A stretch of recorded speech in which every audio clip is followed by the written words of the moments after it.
નમસ્કાર દર્શક મિત્રો, એચડી ન્યૂઝમાં આપનું હાર્દિક સ્વાગત છે। હું છું આપની સાથે આરડી વાઘેલા। જોઈએ આજના મુખ્ય સમાચાર। અંકલેશ્વર નગરપાલિકાનું કચરો ફેંકતા લોકો સામે કડક વલણ। અંકલેશ્વર નગરપાલિકા દ્વારા શહેરમાં જાહેર સ્થળોએ કચરો ફેંકી ગંદકી ફેલાવનાર લોકો સામે કડક વલણ અપનાવ્યું છે। પાલિકા દ્વારા 13 ગાર્બેજ વલ્નરેબલ પોઈન્ટ પર સીસીટીવી કેમેરા લગાવવાની કામગીરી હાથ ધરવામાં આવી છે। અંકલેશ્વર શહેરમાં જાહેર સ્થળોએ કચરો ફેંકી ગંદકી ફેલાવનાર લોકો સામે હવે નગરપાલિકાએ કડક વલણ અપનાવ્યું છે। શહેરને વધુ સ્વચ્છ અને સુંદર બનાવવા માટે નગરપાલિકા દ્વારા 13 ગાર્બેજ વલ્નરેબલ પોઈન્ટ પર સીસીટીવી કેમેરા લગાવવાની કામગીરી હાથ ધરવામાં આવી છે। ઉપરાંત જ્યાં વારંવાર લોકો દ્વારા કચરો ઠાલવવામાં આવે છે તેવા કેટલાક અતિ સંવેદનશીલ સ્થળોએ મંડપ ઊભા કરી સિક્યુરિટી ગાર્ડની પણ તૈનાતી કરવામાં આવી છે। નગરપાલિકાના જણાવ્યા મુજબ શહેરમાં ઘરે ઘરે કચરો એકત્ર કરવાની વ્યવસ્થા હોવા છતાં કેટલાક લોકો જાહેર માર્ગો, ખુલ્લા પ્લોટો અને ચોક્કસ સ્થળોએ કચરો ફેંકતા હોવાથી ગંદકીની સમસ્યા ઊભી થતી હતી। આવા લોકો પર નજર રાખવા અને ગેરરીતિ અટકાવવા માટે ટેકનોલોજીનો સહારો લેવામાં આવ્યો છે। સીસીટીવી કેમેરાની મદદથી કચરો ફેંકતા લોકોની ઓળખ કરી તેમની સામે નગરપાલિકા નિયમો મુજબ દંડાત્મક કાર્યવાહી કરવામાં આવશે।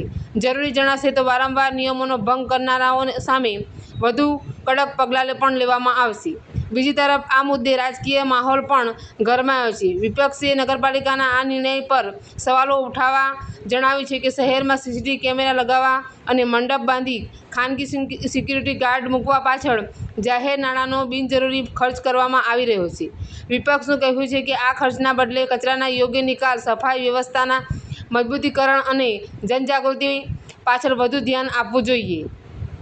એચડી ન્યૂઝ સાથે રિપોર્ટ જયેશ પ્રજાપતિ, અંકલેશ્વર।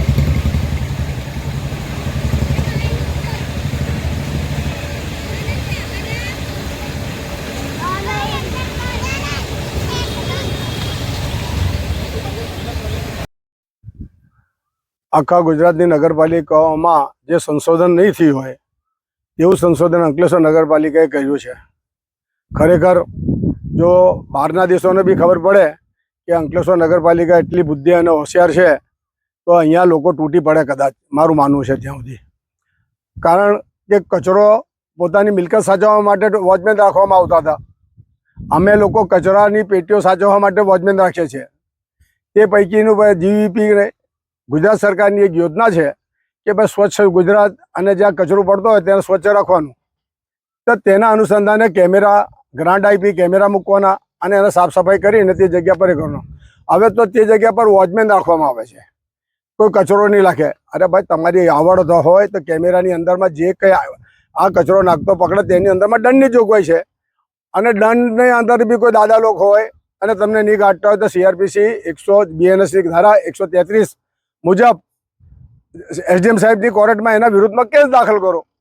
પણ તે ભાઈ તમે નહીં કરો। હવે 700-7,000 રૂપિયાના જે વોચમેનો દુનિયાભરના આખે ખૂણે ખૂણામાં બેસાડ્યા છે, 12,000-13,000 રૂપિયાના બિલ ઉતરાય છે। તો આ કઈ જાતના? અને માણસ બી કેવો પવન આવે ઉડી જાય એવા લોકોને સિક્યુરિટી ગાર્ડ તરીકે મૂક્યા છે ને વાલાને નીચે તેવા લોકોને કોન્ટ્રાક્ટ આપેલા છે। જૂના કેમેરો કાં ગયા, ટીવીઓ હતી તે કાં ગઈ? હવે આ બધા નવા ફંદા કરવાનું બંધ કરે અને જ્યાં જે રૂપિયા ખાવાનું છે તે આવડતને બુદ્ધિશાળીથી પ્રમાણે આ કાર્યક્રમ ચાલી રહેલું છે। એનાથી બીજું કોઈ છે નથી। જય હિન્દ, જય ગરવી ગુજરાત। જીવીપી પોઈન્ટના અનુસંધાનમાં અગાઉની ટર્મમાં જે જીવીપી પોઈન્ટ અમે જે 13 ઊભા કર્યા હતા તે પૈકીના એક હમણાં જે અમે જુનેદ એપાર્ટમેન્ટ પાસે જે જીવીપી પોઈન્ટ જે છે ત્યાં આગળ મંડપ જે બાંધ્યો છે એ ત્યાંના રહીશોની એક થોડી અરજી આવી હતી ને અરજીના આધારે અમે એ મંડપ બનાવીને સિક્યુરિટી બેસાડી છે જેથી કરીને કચરો ત્યાં આગળ કોઈ ગમે તેમ નાખે નહીં ને સાફ સફાઈ પર ધ્યાન રખાય। હવે રહ્યું બીજી વસ્તુ કે તે આજે અમે જે 13 જીવીપી પોઈન્ટ બનાવ્યા હતા ત્યાં જે બધા કેમેરા હતા એમાં જે કોન્ટ્રાક્ટ હતો એ કોન્ટ્રાક્ટરનું કામ બરાબર ન હોવાને કારણે એ કોન્ટ્રાક્ટરને અમે કાઢી મૂકીને અમે બીજા 12 એવા જીવીપી પોઈન્ટ બનાવીએ છીએ। એની બીજા નવા કેમેરા મૂકીને એ કરીશું। બીજું કે કેમેરા જે કોઈ રિપેરિંગ માટે આપ્યા હોય એ કેમેરા અમારી રિપેરિંગ માટે આપ્યા હોય આવશે એટલે એ પણ લાગી જશે। કોન્ટ્રાક્ટરને કોઈ પેમેન્ટ કરવાયું હતું પોઈન્ટમાં? ના, આ કોન્ટ્રાક્ટરને અમે કોઈ પેમેન્ટ આપ્યું નથી। ને એ કોન્ટ્રાક્ટરને અમે રદ કર્યો છે ને હવે બીજો નવો કોન્ટ્રાક્ટ એ કરીને અમે આગળની કાર્યવાહી આગળ હાથ ધરીશું.